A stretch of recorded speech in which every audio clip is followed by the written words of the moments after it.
Hello guys, we are back with our next lecture. In this lecture, let us go through X query guys. So in simple words, you can say that this is a query language.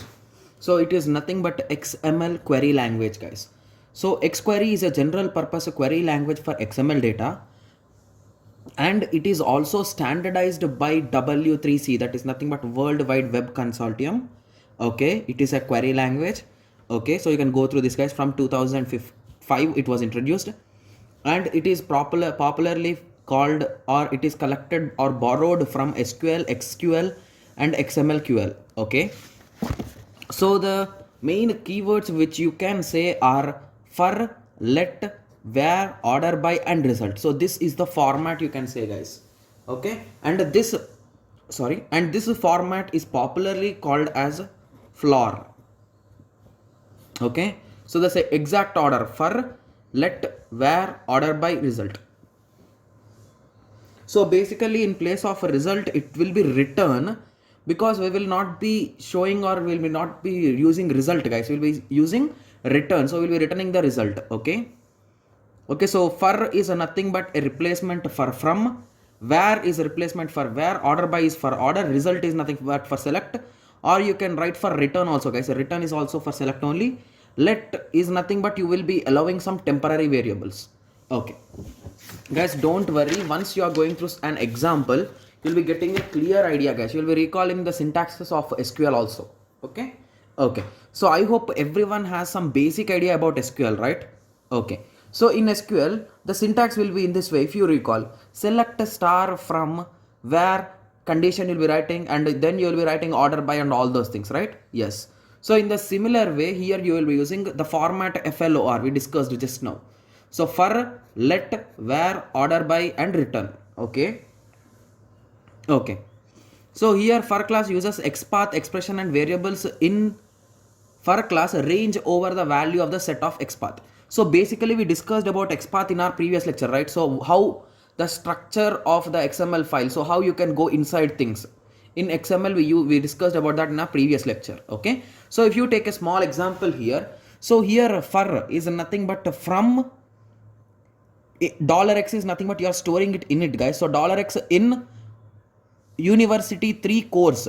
So in university, in course you are checking for something and you are assigning a value, let course id is equals to $x at the rate course id. So here you are taking the course id and you are storing it into your course id. Okay, similarly then you are checking a condition where $x, guys remember this dollar is nothing but storing the course guys. So that course id you collected, so now you are checking that course id is credit is greater than 3. Similarly at the end you are returning the course id tag with the tag and with value. Got it? Okay, so let me revise it once again. So initially you are having the university, inside university you are having a course, inside course you are having course id and credit.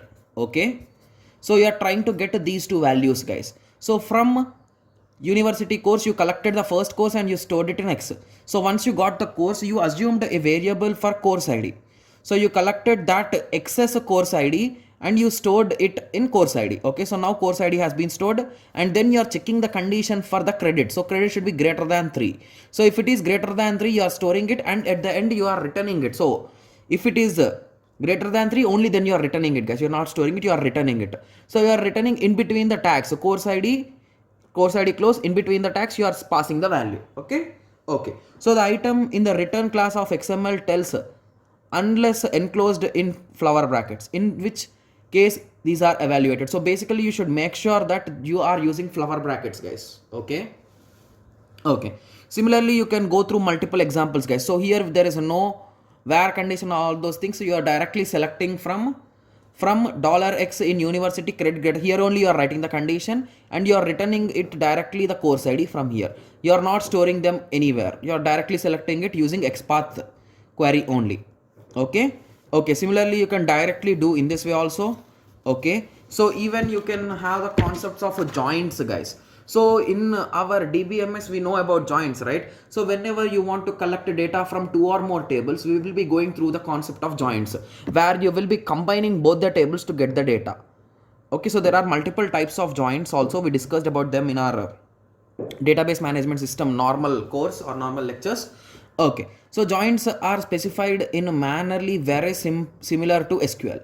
So if you observe here, so here you are collecting the course, instructor and teacher. So these are the few details which you are collecting and you are storing it in CIT, where course ID is equals to course ID. So basically the common thing in between the courses and the teachers are nothing but the course IDs. So basically a teacher will be teaching a course and each course consists of a teacher. So basically these two are having some relation, right? So based on those relation, you are creating a joint with respect to their equality of course IDs. Similarly, the IID, I think so it is nothing but instructor ID. So instructor ID in the teacher as well as in the instructors. So basically both of them, if they are having the same ID, then you can directly say that they belong to a particular thing, right? So they are the same ones. Yes. Okay. So at the end you are returning the C and I. So C consists of the course and I consists of the instructor. So you are returning them. Okay. Yes. So just observe the syntaxes, guys, because these are nothing but joints, right? So when there are some columns which are two same in two tables, you can combine them using based on these columns, right? Yes. Okay, so the same query can also be written in this way. So here also we'll be using the same concept, but here we directly wrote it inside for only. We did not use where condition. So basically in XPath, the selection can be done directly using these brackets, guys. So that is the reason why we are having using SQL and using XPath. Okay. Okay, so I hope everyone got some basic idea, right? Yes. Okay, so similarly nesting of statements is also possible.